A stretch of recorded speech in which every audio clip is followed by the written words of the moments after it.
Thank you, Haley, for having me for the Student Athlete Speaker Series. I'm so glad to be here. I know you, and I know your mom for sure, and you definitely dance with me. So it's a pleasure to be here, and a pleasure to give back my experience to you, Hannah. I see, a couple of people that are, chiming in. So thank you for joining me once again. Before I just get started and stuff, I wanted to start with a video, if you don't mind. So I think I can share the screen with you. But before I do that, I'll just tell you a little bit about myself. Once again, my name is N'tegrity Quinones. I've been dancing now for about 20 years. And I started in Connecticut, so I am a Connecticut native.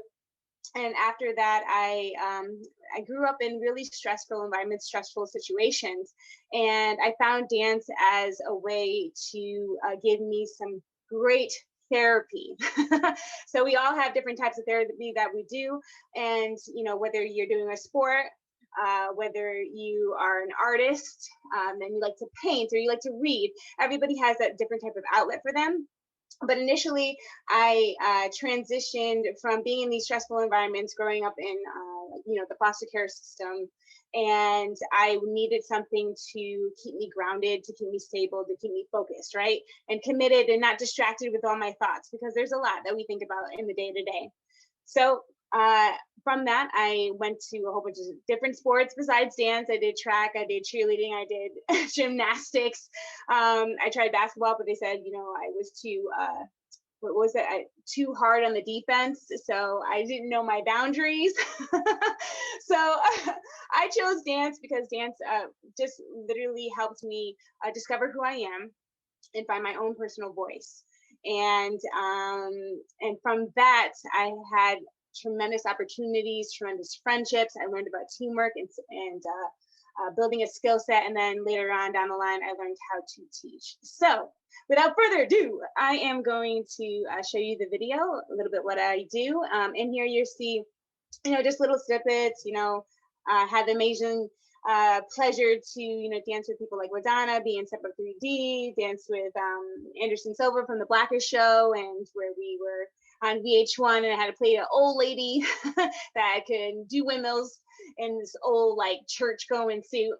And then later on, you'll see me interview Jordan Weber, who is an Olympic gold medalist.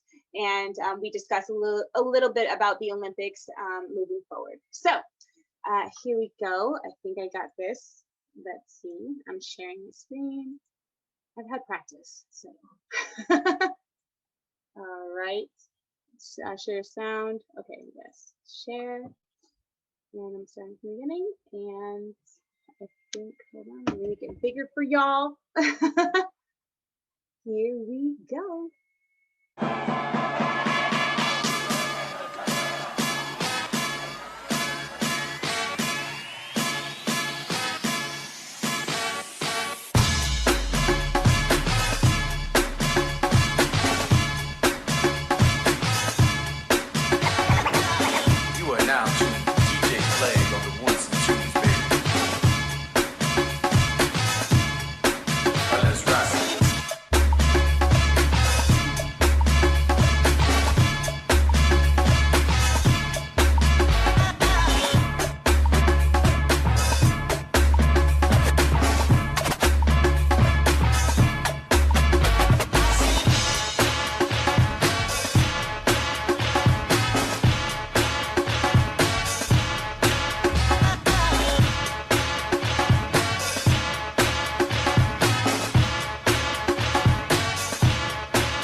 I like the fact that you're talking about being inclusive and collaborative, because with us, we had in Argentina, we had the Youth Olympics and we had a little trial and it went great. We had mixed competition with boys and girls battling boys and girls. So it was a Bonnie and Clyde type thing.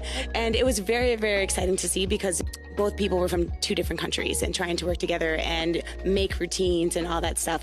Do you support mixed competition? Because I would love to see more of it. That sounds awesome. I mean, I've never seen anything like that before, but I love that. I think that's such, like you said, it's inclusive.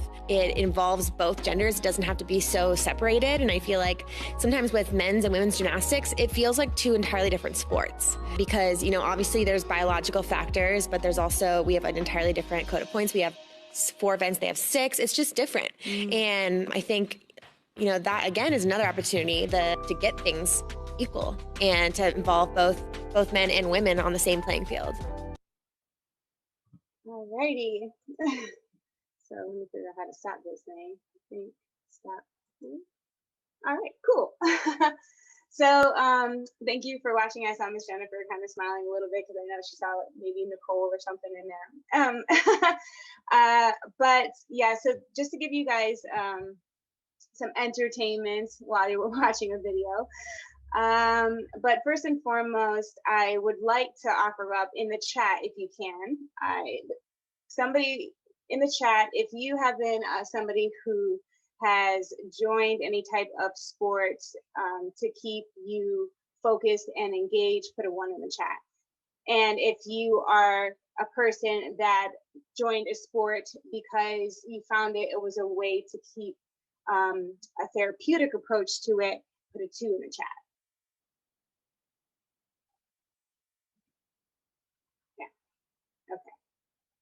So a lot of times, you know, people, like I said before, you have to release any negativity that's running in you, through you, and around you. And for me, through sports and athletics, a lot of the times, for most of you that were here, put a number 2 because it is a therapeutic approach. Why? Because you have a camaraderie, you have people that are in fellowship, you have support system, right? You have a coach that pushes you maybe to the limit, but you need that. And you find out later in life that when you transition, and hopefully through sports or through any type of team building and skill building that you have, you find that you need to help bring out your personality. It probably makes you more confident. It probably helps you believe in yourself. And then later on, you have people that you can go to for help. Right? So in the interim of that, you find, or you figure out later on when you graduate high school and you do the real world, right? When you go into your setting of having to an interview, which I find interviews are awesome because it's the one time you get to talk about yourself. And you have to talk about yourself and you have to like believe in yourself. Like nobody wants you to like say, oh, hi, my name is Integrity and I think I would be great for this job. You know what I mean? Like it just doesn't work. It doesn't fit. And I find for me in my personal journey, when I was going through, I had a lot of like, you know, physical, emotional, and mental abuse growing up. And I had to try to find ways to build my confidence. And particular, you know, I don't know if there's any men here in the chat, but if there's not, you know, it's okay. You know, you guys have to find your confidence just as much as women do. But I find with women in particular, a lot of the times, you know, we are surrounded in a male dominated scene. And we have a lot more challenges, like raise your hands, or sorry, put a 1 in the chat if a lot of times if you're in a parking lot, you feel unsafe as a woman. Probably everybody, right? And if I ask the men the same thing, maybe 1. Maybe 1, right? If you went out on a date, right? 9 times out of 10, do you feel like you have to be on some sense of your guard? Put a 1 in the chat. Put 2 if you don't. And if it's 2, kudos to you. That is awesome, right? Maybe you took some self-defense classes. I don't know. Maybe you're not afraid to kick them in the balls, but I don't know if I'm allowed to say that. But like, you know what I mean? These things I found that, you know, through sports and athletics and through mentorship helped me build up my confidence and just get clarity as to who I am and what I wanted in life, right?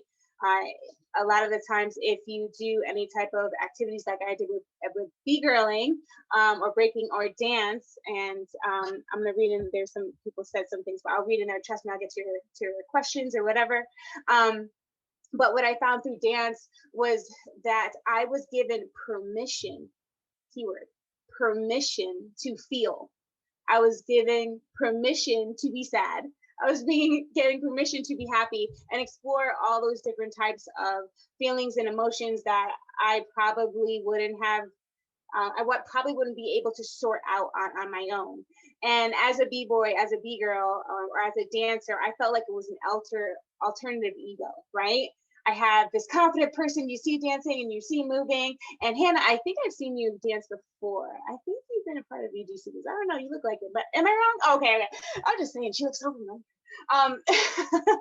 But when you are in that room and like, you know, like Miss Jean or Miss Jennifer, you know, they're telling you to do certain things, you know, not to, you know, bring you down or to make you feel less than, is actually because they probably see some potential in you that needs to be progressively put out more. And the only way that they can do that is by showing you support, right? So, you know, through the B-boy and B-girl community, through the dance community, I found that that was a supportive system. One, for the B-boy and B-girl community was because it was both men and women, right?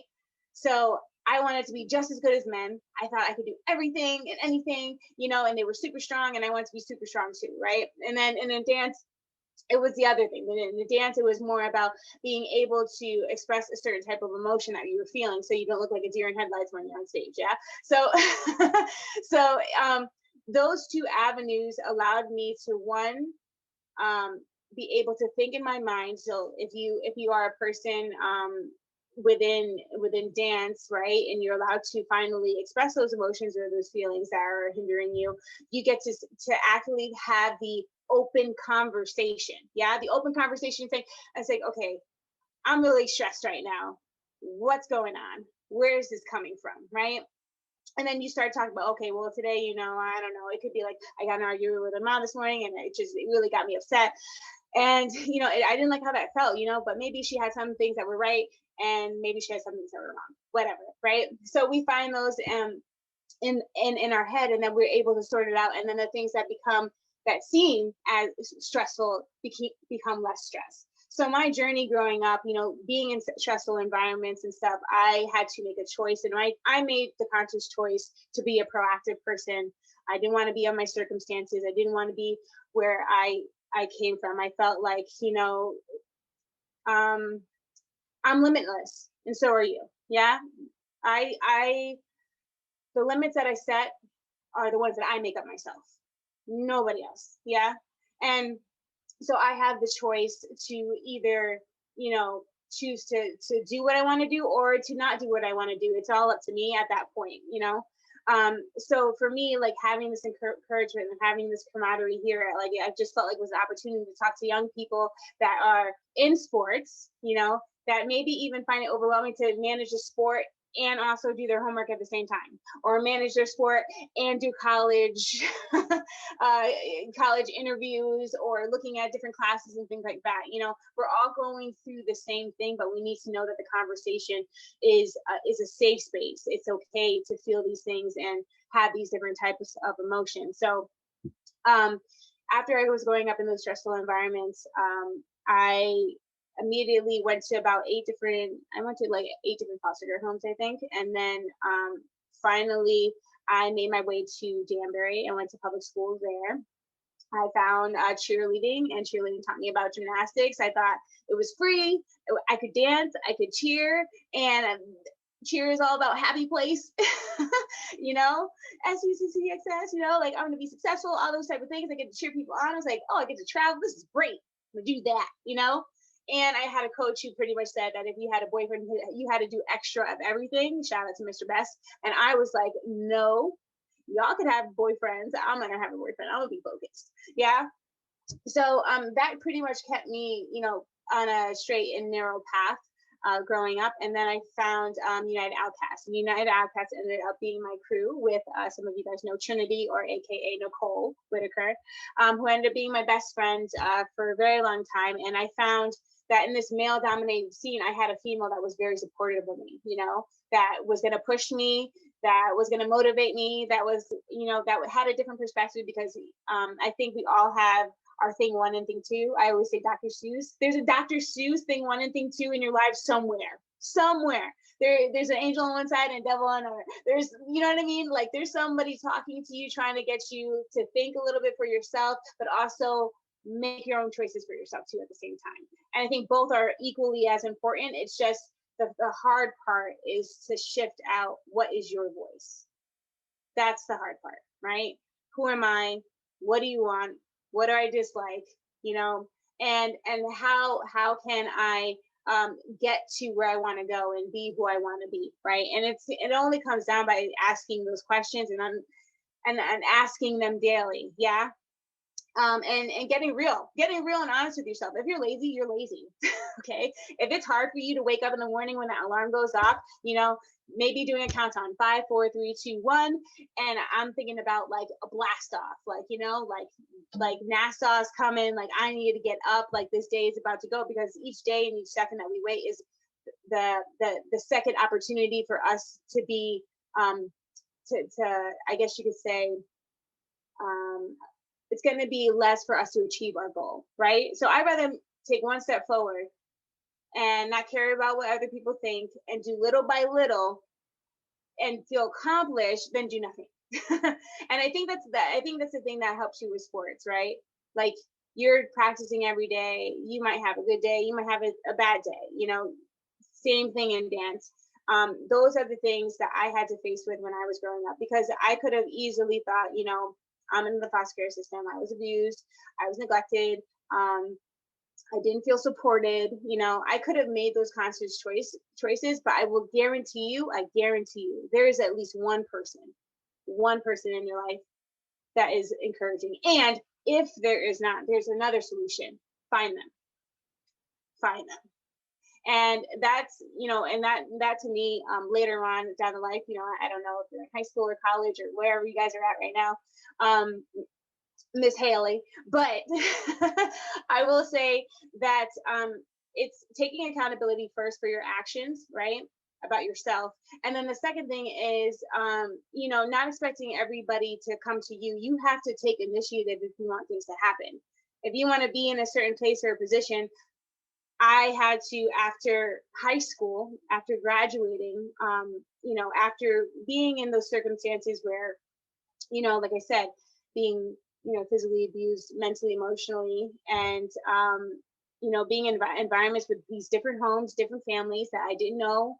And I had to learn how to adapt to them and what they wanted and try to tell them about what I needed. And did I really know what I needed at 8, 10, 12? You know, I was figuring it out along the way. But it was something that forced me to ask and forced me to ask those questions.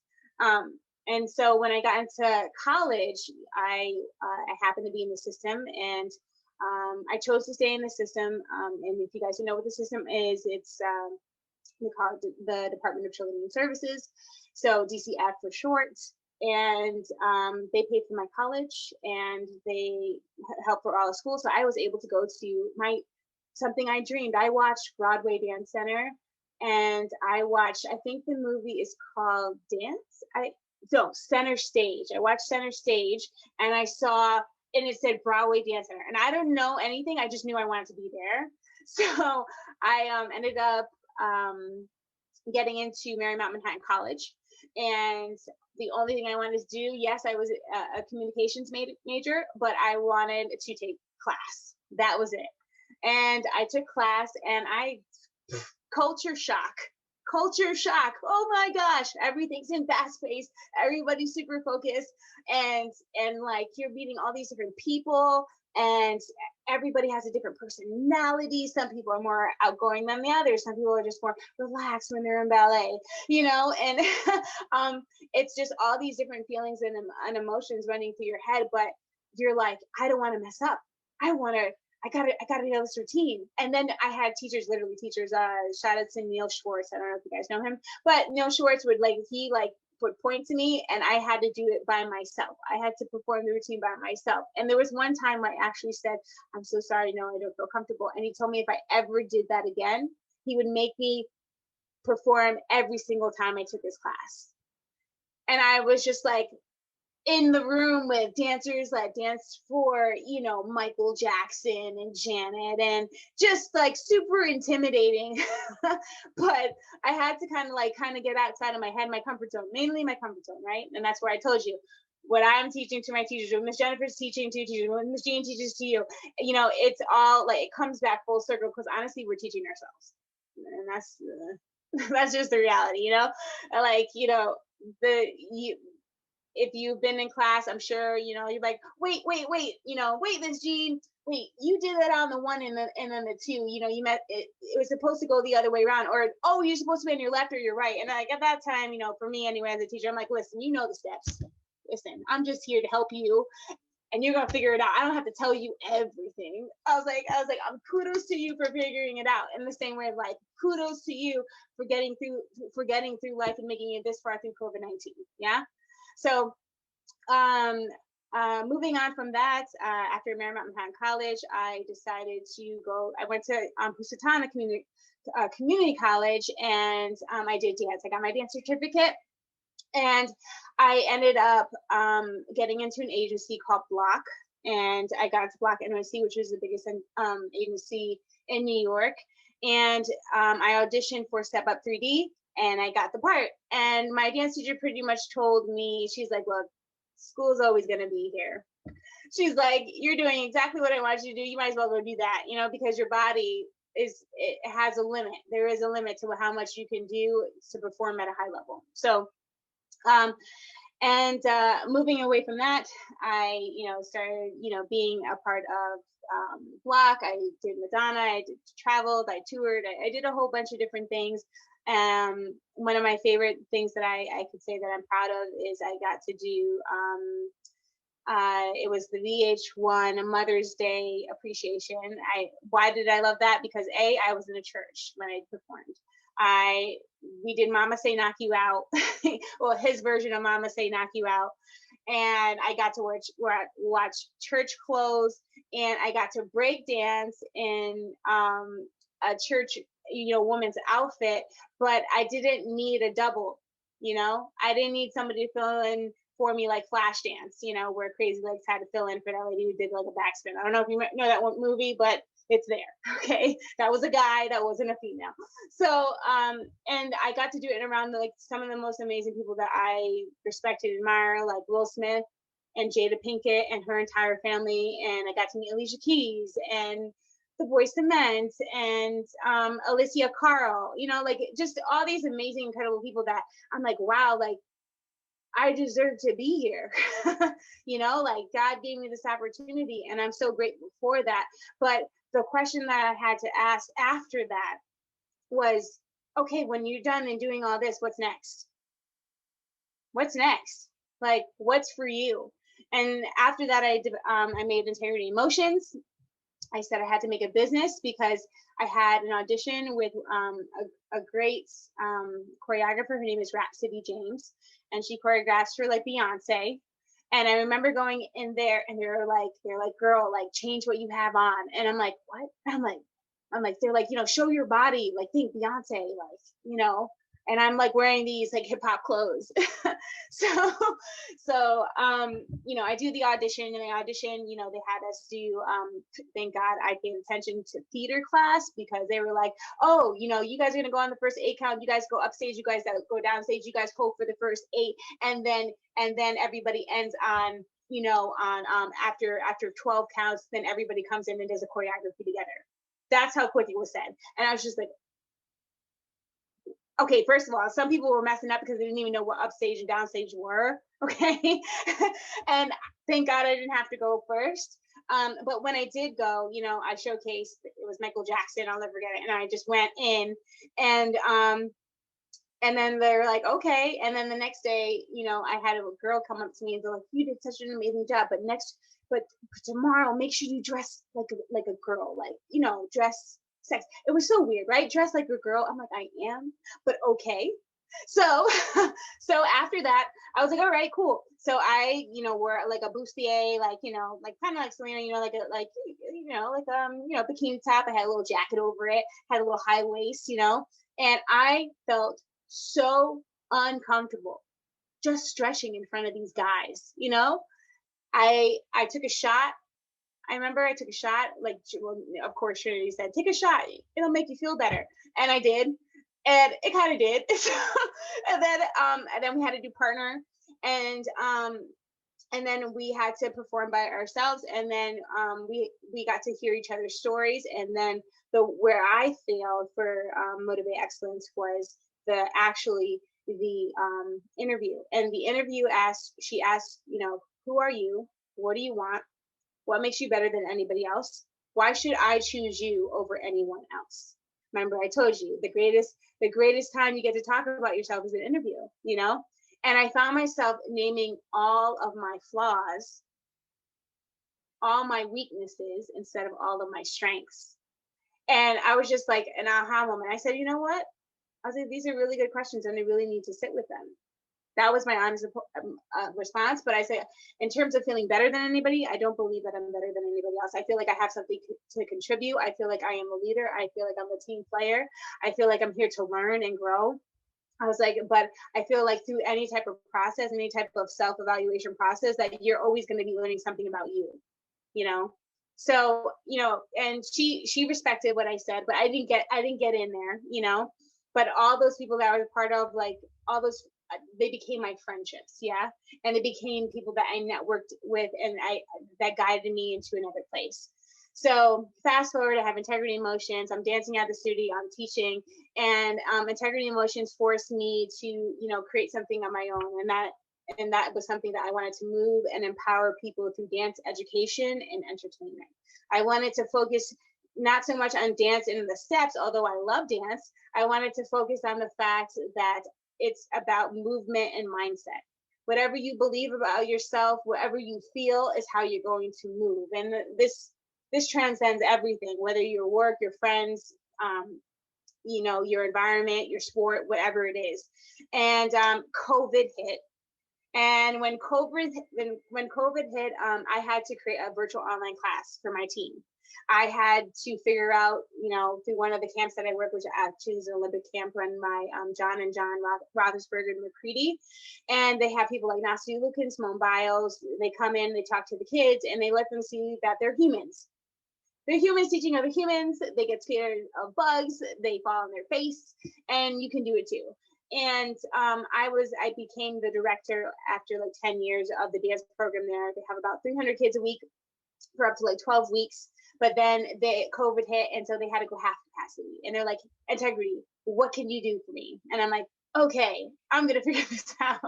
So it forced me with my company to create a platform that obviously has virtual online classes, and also allows me to come into different programs and make those programs that are specific to their belief systems, right? So if you're gymnastics or cheer or dance or church, I'm going to create something specific for you. I'm going to create a dance specific for you, and I'm going to have them do activities to help build up their confidence in just teaching a dance class, because I could do that, but that's not empowering for me, and that's not empowering me for the other people that are around me. And so I ended up creating a mentorship program through that. And COVID, taught me that I can literally do anything, and it's a lot of work, but you could literally do anything. And it helped me create the virtual online class. It also helped me find grants, for things that I want to do progressively for the future. And just actually, it's going to be publishing tomorrow. So we have a whole bunch of females here, so I feel like I can share this with you. But for right now, breaking is going to be the 2024 Paris Olympic Games. We're very excited for that. It did great in Argentina. They had mixed competition, and it'll be the first time where boys and girls are not going to be segregated or separated. They actually are going to work together, because in the Olympics, everything's separated. So it was a beautiful part for the Olympics, and being that it's hip hop culture. And if you guys don't know anything about hip hop culture, which you should, I'm just saying, especially you, Hannah. I know you took some hip hop classes. But it's peace, love, and unity. Everybody's together, right? We don't separate by religion or race or sex. Everything is inclusive. And walking into us B-boys and B-girls, we're like superheroes, right? We have those alternate egos. And when I think about an archetype of the superhero, I always think of an obstacle. I always think about a climax that we have to reach, right? And I look at suffering as a way to keep us humble. And I don't believe that, like, I'm so great that nothing could happen to me and that nothing could happen to anyone else. And unfortunately, what was posted recently was that a big mentor and advocate of ours, Crazy Legs, had been sending inappropriate pictures and asking for sexual favors for over 20 years. And this happened too within the gymnastics community with Larry Nassar, who sexually assaulted over 130 plus women, you know. So now God is kind of working 11 years later. I had been sexually assaulted and I was limited in what I could do, right? And this person, they admitted to it, but they called it consensual, which was laudable. And but they told me when I was sitting there in that room, there's like, you have two options. We could try to take this to trial. He already went to trial for one case, but the charges got dropped because he had a good lawyer, right? And the second one was that I could leave the evidence just in case if it was to happen again, they could use it against him. Now, in my mind, I'm saying, why are we letting it happen again? Or why are we even waiting? You know? So fast forward 11 years later, the person that sexually assaulted me is now the VP, the same position that Larry Nassar was in on USA Breaking. But now we have something called Safe Sport, and Safe Sport is in place to protect the athletes, coaches, and students alike. So now, mind you, you know, this is me growing up in the system, right? Like I just told you before, facing different types of adversity, different types of abuse systems and patterns, and something triggered in me that said, enough, I'm done. I'm done being silent. I'm going to say something, you know? So I am putting out a blog and a vlog. Actually, Nicole is going to do the vlog with me, and we're going to talk about, I'm going to tell them my story. I'm telling my story in the blog. I'm telling who did it. I am also presenting my case to Safe Sport to get them removed from the council, because if you look at the Larry Nassar case, I don't know if you know too much about it, but basically everybody on that committee was compromised. They knew about it and did nothing. And there are people that are in place on the committee right now that I told and did nothing. Out of what? Fear. So so now I'm in a position where I'm doing a blog and vlog. The blog is going to simply talk about what Safe Sport is so that the community knows that they have some place to go. 2, it's going to talk about my story. It's going to relate to obviously Larry Nassar. And then I'm talking about the 9 ways to protect yourself from abusive situations. And then I'm also talking about different resources that you can go to like therapeutic resources, like the Me Too movement I'm working with right now, Project NYC I'm working with right now, and BetterHelp, therapeutic resources too as well. And lastly, I'm also talking about the abusers, because the thing is, a lot of the time, it's unfortunate that somebody disturbed that abuser's peace. And unfortunately, they had to inflict it upon you. And when Crazy Legs came, well, when it came out, the story about Crazy Legs, he put, you know, any publicist that were to look at his apology was blaming it more on mental health instead of taking accountability. So I explained to the abuser that first you need to take accountability for your actions and recognize that you need help, and then go get that help that you need. Because we don't want anybody to be, you know, suicidal or anything like that. You know, that's not the objective. The objective is to take accountability and get help. So, and so I'm, you know, taking this very big step in my life, and you know, I'm 36 right now, and you know, running a business, and not only having the story that's being put to light, but also, you know, I suffered through a total hip replacement surgery that I didn't know I had something called hip dysplasia. Hip dysplasia is the widening of the hips. So most people's hips are under, but women actually every 8 out of 10 women, their hips are out. So when they take babies and they go like this, right? You know, they're doing that to make sure that the ball and socket joints are underneath. But in my case, I didn't know, and I was basically compensating my whole life. And he told me, like, I wish I saw you 20 years later. But what it does to you is that I had a ball that was no longer round. My labrum turned into bone, and my hip was about 16 degrees higher. So a normal hip is 10 degrees below, right? So now, once I found this out, 3 months after having the first surgery during COVID-19, and also the surgery had to be pushed up because of COVID. Yeah. So I find, I do the surgery for the labral tear, and then later on it's this hip replacement. So you have these different types of emotions going through your mind, right? Like the emotion that, can I dance again? Am I going to be able to have an active lifestyle? Will I be better than what I was before? And what I did is I did a lot of research finding out about this material, and then I took a proactive response. And I said, you know what, let me take this material that I have. I want to do a documentary. Hopefully I can pitch it to Netflix or ESPN or something like that, where I can help educate practitioners and athletes alike, because it's going to be in the Olympics, so they know how to treat certain injuries. Because when you go to a doctor and you say, hey, I'm a breakdancer, they're like, huh? But if I said I was a tennis player or a basketball player or a football player, they're like, oh yeah, I got it. For us, it's like, so where do we start? So that was my whole goal, was to educate. And it's been, full circle right now that, my purpose, or my definitive purpose, is, to be an educator and an activist. And, yes, I love my men too.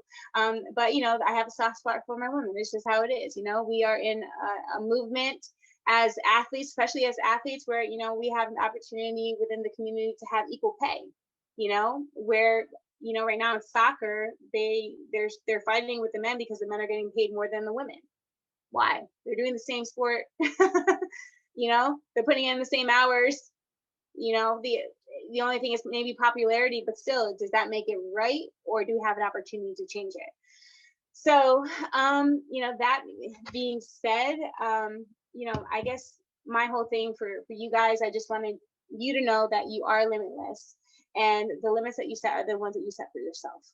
And I just want you to know that you are worthy, deserving, appreciative, that you are lacking nothing. And even during COVID-19, that there is a community, a support system. You're more than welcome to go on my N'tegrity Emotions and hit me up. I will definitely shout out, help, whatever I got to do.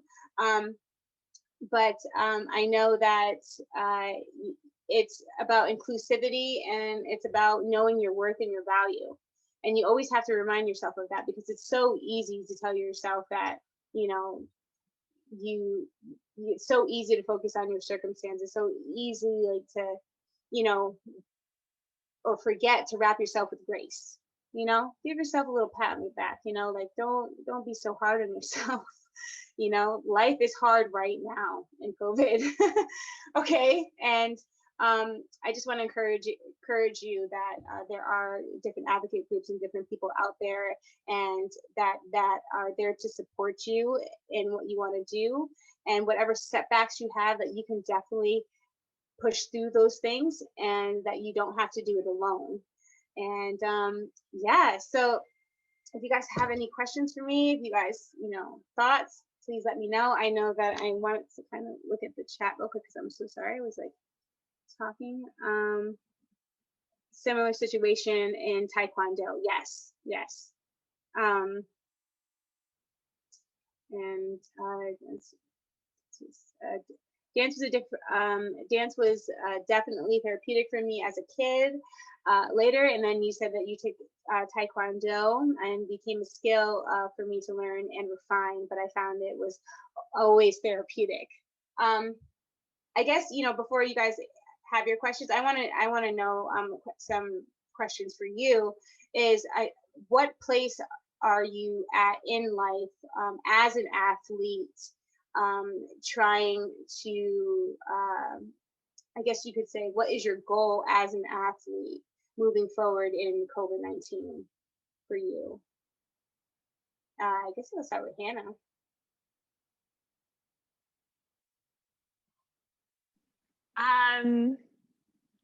Start with Hallie. Come back to me. Let me think. Okay, go ahead, Hallie. Okay, cool. Yeah. So for me, I guess I would say, I think I have a few different goals, kind of more short term, so within the year, and then more long term. As far as short term goes, I think that I have a lot of kind of mindset goals that I want to work on within my sport, particularly, encouraging that, that growth mindset, working on visualization as well. And then as far as like my long term goal, or kind of long term, short term, I want to get to a place where hopefully I can play in college. So that's kind of where my training is hopefully leading up to as of right now. I'm glad that you're noticing your greatness. I'm glad that you're noticing your greatness and that you're creating a plan and stuff like that. But I also want to encourage you too, just a friendly reminder, until your one thing is done, everything else is a distraction. So, and what I mean by that is, a lot of the times as athletes or dancers and stuff, we have things called avoidance mechanisms, and basically avoiding the one thing that we got to do. Like, so, for me, I'm a cleaner. I love to clean. I clean when I'm stressed. It's a de-stressor for me, but it's stopping me from doing those one thing. So, although you have a list, and that's great, that's awesome, but I want you just to kind of like take it one thing at a time. Just, we live so fast in this space now with technology that it's so easy to feel overwhelmed, like super easy. So once again, like, I just want you to have like a little bit of grace, and just take my testimony as like, you have to take it in steps. And I'm glad that you have an objective, for athletes, and making sure that their mental is good, and that yes, they're doing the physical work. But I also wanted to just encourage you, when you are thinking about going to wherever you are going to for school, like, are you in college, or you're not in college, or you're in high school? I'm in high school right now. Oh, you're in high school? Or sophomore, freshman? I'm a junior. You're a junior. Okay. So, being that you're a junior now, I always encourage, sports are a distraction. Yeah, it's a great distraction. It's therapeutic distraction. But I also think that and this is just what I tell my students, but when you graduate, I feel like you're told what to do for so long being in school that you forget what you want to do for yourself. And how could you know that if you don't have life experience? So I encourage that, although you have your steps and objectives, awesome, just like maybe even plan a trip or something that you want to do for yourself or with your friends, where you guys can get those, that's where that healing comes in, and shout out, like, if Hannah and Haley are friends, which I think they are, that a lot of the times I get excited sometimes when I get arguments. Trust me, I've had arguments with Trinity all the time, or Nicole all the time. And I get excited by that because it's going to bring me closer together at the end. And we're going to find clarity about what we want and who we are, and what support means for each other. So thank you for sharing me with that. And now, Hannah, it's your turn, girl. What's going on? Yeah, I guess I hesitated at first just because, so I'm not currently involved in like a competitive sport, since I'm now in law school, and so that's taking up a lot of my time. So I think my goal right now is to I've been enjoying actually like rediscovering fitness or being active and starting running, and just, I guess I'm just trying to balance like making time to keep being fit and active and not letting the school stuff overwhelm me. So that's just kind of a goal, is to keep that balance, because I always really enjoy when I'm more active, but it can be really hard to like prioritize it, I guess. Yeah. I think even if you stepped away from sports or dance or whatever it is, right, and you're finding like you're working so hard, I find this a lot with doctors, lawyers, especially teachers. You know, they're so involved with their students, or they're so involved with getting that good grade, that, you know, now that you're in this space, I would like to say the space is probably curiosity, you know? So, you know, curiosity is something that we start during childhood, but it's stripped away from us as we get older because we're told to pick a lane, you know?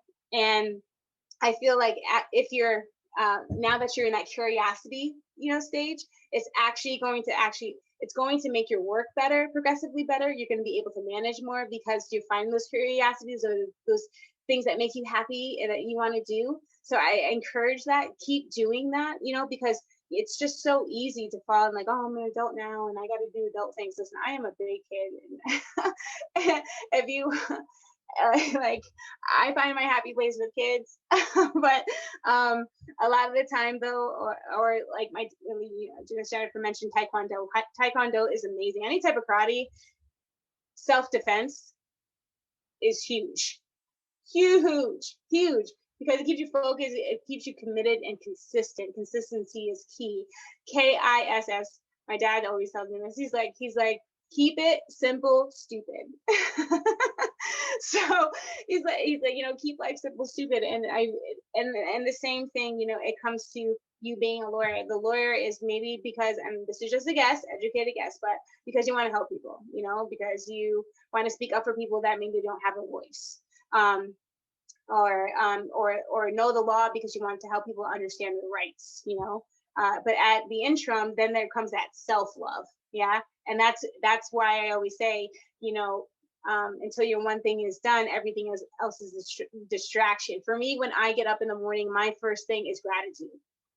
I need to give myself that. So I'm going to tell myself every little thing that I'm grateful for. I'm going to give myself that 2 minutes that I need. And I do it literally laying in bed. And then after that, I say a little prayer, you know, just to start the day off right.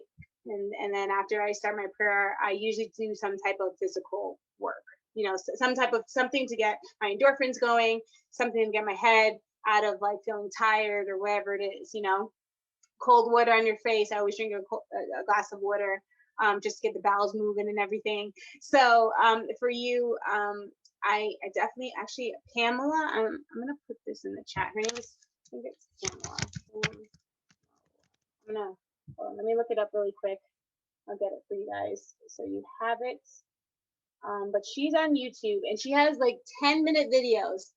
They're great music. And you can make your own workout program whatever way that you like. But they're fun. The other one is Block Pilates. She's awesome too. I don't know if you know her, but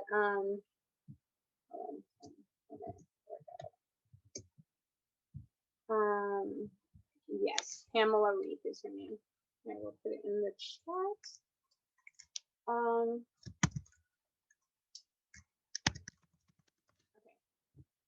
So her name is Pamela Reed, and she has, you know, great 10-minute workouts. Everybody has to have at least 10 minutes. 10-minute workouts for you to do. So yeah, you know, Hannah, don't forget that curiosity. Continue to spark that, and to continue to give yourself grace in that. Yeah. So now, any questions for me? Anything you guys want to say, ask? I guess I have a quick question. So I guess something that I'm working on right now, I have like an athlete book club where we read a lot of books that focus on mindset and stuff like that. And it sounds like, you know, coming from a background full of obstacles, I was wondering how you have been able to maintain like this positive and proactive mindset. Particularly, I guess, almost how do you get into a positive mindset from maybe a more negative headspace, if that makes sense? Yes. So for me, it pretty much falls along the same lines as my company. So the social and emotional connection between movement and mindset is very important, and you have to move. You have to change your physiology, you know, so to get yourself out of it, right? So for me, the first thing I do is identify what I'm feeling, right? And then I do something active right after. I don't care if it's like me playing music, jumping up and down. Um, some of the great mentors that I've learned from are people like Tony Robinson. He's amazing. He's incredible. He has a series called Get the Edge program that really helped me. I kind of begged my mom to get me this program, and this was when I had like a breakup, and then I was trying to find myself, you know. And what it did was it just allowed me to focus, like, you know, saying positive affirmations in the morning, you know, giving myself those 2 minutes to focus on me and clear my mind and get centered, you know. And a lot of the times, you know, I found myself getting overwhelmed because I had a list and I had to do all these different things. And if I didn't do all these different things, I was going to fail for the day. So for me, just answering your question, to focus on your movement and mindset is to change your physiology, to change where your headspace is. And in order to do that, you have to do something where your body is moving, period. That is the quickest way to get from 0 to 10, you know, right? Like, you can fall down a million times, but the only place left to go is up. That's it. Yeah. So for me, what I normally do is I play, usually, like I said, I started with gratitude. And then after gratitude, I get my body moving, whether it's like a 10-minute run, whether it's 10 crunches, jumping jacks, stretch, something. I have to feel that I did something for me, something, you know. And I feel like the best way to show self-love is to do something that's fulfilling for you as far as movement is concerned. So when you're in those groups, Haley, you know, I even with public speaking and things like that, you know, I always like to have something that's engaging, you know, something that, not just reading, because reading you could do, right? But if you have activities, now you're winning, right? Because now people have to pay attention to what you're doing and what you're saying. So so that's something that I like to do to get us moving. And then also team building is amazing. You guys learn this as an athlete. You know, when you work together, like that's finding different activities that you can do. There is a couple like different links, and Haley, I'll send it to you later maybe, and you can share it with your group, that you can do that are team building skill sets. And I'm not talking about the skill sets where, like, you know, the person falls and you catch them. No. Like, not that. These are things that are personality traits, you know, identifying the A-type personality versus the B-type personality. And, you know, when you get older, like when you reach business, right, you're going to find that it's not about treating others the way that you want to be treated. It's about treating others the way that they want to be treated, because every personality is different. Every kid that I teach is different. The approach is different. It's never what I thought it would be. So you have to find different activities, and then also too, like, noticing it for you, Haley, like, and also for you, Hannah, when you are in those moments when you are working on your craft, whatever that may be. You know, for Hannah, it's school, and it's you know, changing into law, but it's also about, what are your distractions? Like, let's be real. What are your distractions? Because I guarantee you're probably giving way more time to that 80-20 rule is so real. Like, the 20%, right, that you give to what you really want to do, and the 80% that you give to all those distractions. Imagine if that was flipped. Yeah. So, you know, Haley, when you're asking those questions about, you know, movement and mindset, I grew up in stressful environments, right? And I grew up in environments where, you know, women were beaten up, you know, where they didn't even recognize their face, you know, and because they felt they needed to, you know, be in these relationships, right? Because they felt like they couldn't do it on their own, you know, and they needed that support system. I've been in, you know, situations where your moms and dads are fighting. I've gangs, guns, people getting shot in front of you. So be around that long enough and you really are screaming to get out, you know, you're screaming to get out. You're wanting to believe that there's a better way to do things. And, you know, you probably heard it time and time again, your why has to be really big, you know, but I feel like why isn't it enough? It's not enough, you know, it's pain, you know, pain, you know, negative feelings are there for a reason and purpose to serve you. If you're not paying your bills on time and you're getting nervous and anxious, that's probably a good feeling and emotion that you should probably look at. Like that's probably saying, okay, I need to prepare. I need to, you know, save like $10 a week or something and leave $10 for myself so I can, you know, get something for me, you know. Those are probably good, healthy emotions to feel. And that's what it comes down to, like having that real and honest conversation, you know, for yourself about what are your distractions, you know, what are the things that make you feel good, feel, keyword feel, not do good, not, oh, I did my chores today. No, feel good, you know, things that are getting more specific, you know. If you are feeling overwhelmed or overloaded, or you're feeling less than, that's probably telling you that you feel inadequate.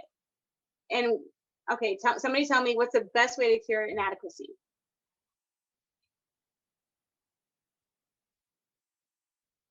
What do you think that emotion is saying to you? Releasing for the physical, creative way. Mm.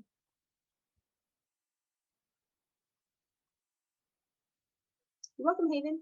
Hey, Haven. Hey, Jennifer. Sorry, I just saw Haven.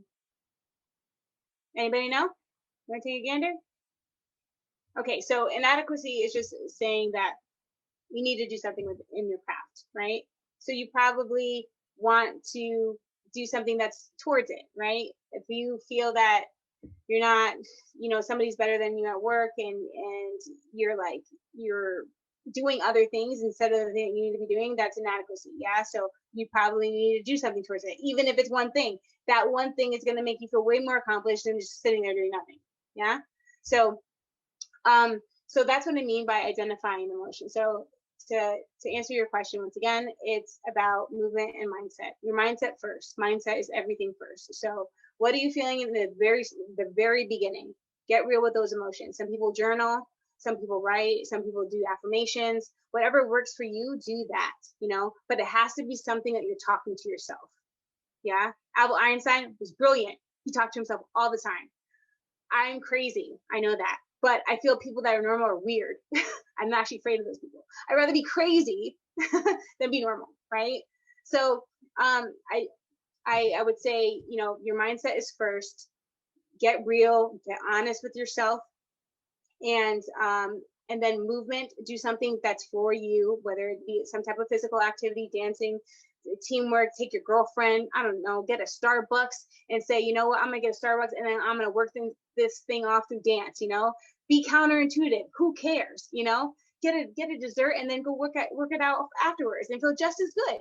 You know, so and then lastly for your movement and mindset and your emotions is to identify, you know, what your wants and needs are. And I would encourage doing that with people. Yeah. And then after you do that with people, then sit with yourself. Be in quiet. And like no distractions, zero.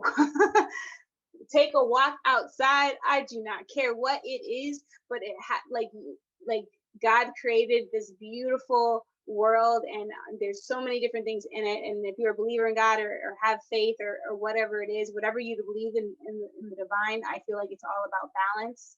And if there's so many distractions and you don't have a moment to focus on yourself, then you're definitely not going to know who you are, what you want, or where you want to go for real. Like, so yeah, so that's my thing for you, girl. Awesome. Thank you so much. That was super helpful. I will note super quickly, we have gone a bit over time, so anyone that does have to step out, feel free. Maybe we could have, if anybody has any more questions, we could try to wrap up by 3:15. Otherwise, since we have gone a bit over, we could cap it here, but I don't want to discourage any questions that someone might have, so feel free, raise your hand or text it out in chat. In the meantime, I'll also put down some links for Instagrams, the Skype group chat, the YouTube, and stuff like that. Yes, yes. You guys can totally follow me on integritymotion.com and Instagram Integrity Emotion. And if you can, I will ask you for some help though. If you can, once again, I'm putting out my blog and vlog. So if you can just go in, comment, or share to anybody that you think needs it or can find some peace from it or some help from it, I would greatly appreciate that. That would be amazing. Is the blog going to be on your Instagram? The link? Yeah, I'm going to put it in the link for the blog, and I'm also it'll also be on my Facebook too. It's in N'tegrity Quinones on Facebook, so I'll write that in there for you guys so you know.